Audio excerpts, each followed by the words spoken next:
Hello and welcome everyone, I am Madals and this is another StarCraft 2 England cast. Today I have got a game between Rockkiss's Pomi, the yellow Protoss player in the top right, who's playing against ECKrr.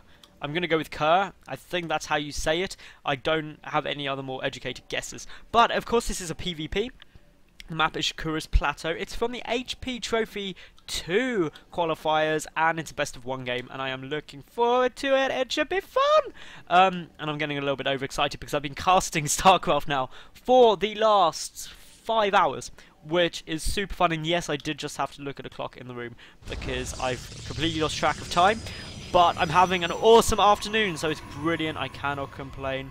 And, well, we are just waiting to see what else could be going on. I mean, obviously, in a PvP, there's so many different options. You can have a one-rack expansion. You can have one-gate expansion, rather, 3 gates. You can have a 4-gate all-in. You can have a 3-gate robo off of one base. There's so much. ECKrr's Plateau does lend itself, though, to a relatively quick natural expansion. And I'm hitting the wrong button. Like a complete caster noob. I do apologise for that. But anyway, natural base, yeah, really probably going to come down quite quickly. Third bases are a bit more tough, especially when they're in close positions, because these two bases aren't really viable, which means you've got to spread down, which means you're spreading yourself out, which you don't really want to do unless you're a Zerg player.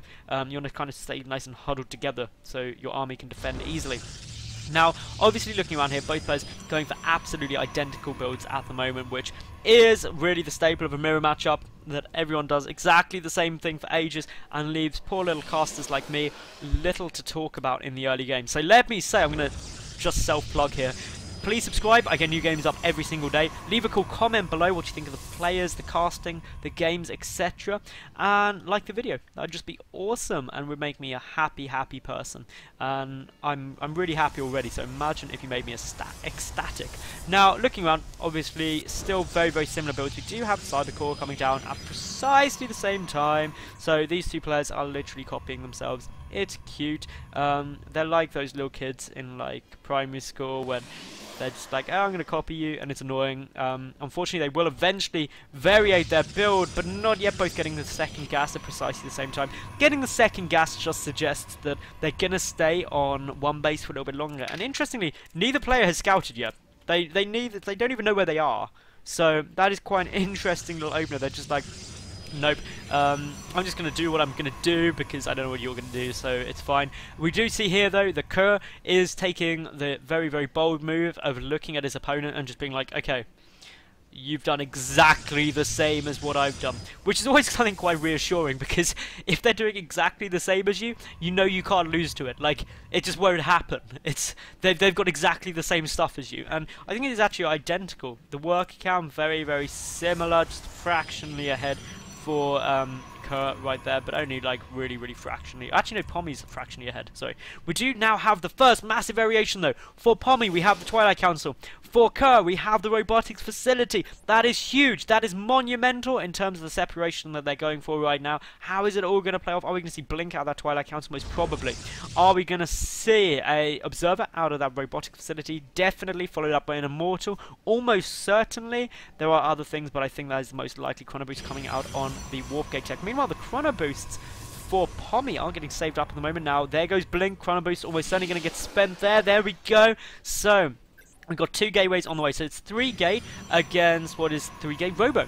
So this is already the big variation. Now it's all going to come down to how quickly the Immortals can come out and how well defended it is. We've got a very, very forward proxy pylon here from Pomi. Is it going to get scouted? Probably not, because Kerr is happy sitting in his base. That probe doesn't survive. The poor probe. He tried to run up the ramp, overcommitted himself, and then was dead, which is always sad, sad times. Now, I am just taking a look at this. What is it going to happen? Well, we do have a War Prism actually coming out here for Kerr. So we could actually see, ironically, a bit of a base race situation where basically Kerr just warps in a whole ton of army over here, and Pomi warps in a whole ton of army over here, and they're just like, who can kill the other one first? Which is always a good, fun game. It's kind of like boxing, but you just never block. You just go for it and work out who dies first. Now, looking here, obviously, we've got some good warpings coming in from Kerr. He's getting quite a few zealots up. Clearly ready to get defended. Trying to hide a lot of those, though. Probably going to pick them up in the War Prism and go for a 4 zealot drop, and then really just follow up. But this, for a second I thought the War Prism was going to go this way around, which would have been hilarious, because it would have just walked over the top of all the Stalkers and seen what was about to kill him. Now, defensively wise, there's a lot of blink stalkers. If just one gets in front of the force field, they can all blink up and it's all over. If that force field, though, is quick enough, if it prevents vision of the high ground, it'll all be fine. But there goes the blink, and they're all up there, and this is probably gonna be it right now, because there's just so many stalkers there. They kill absolutely everything near instantly. An Immortal is coming out, but that's almost certainly going to get focused down. The Immortal is now out. Lots of probes getting pulled, though. The great blink forward, and there everything dies. Meanwhile, we've got a drop down here, and it's doing great damage.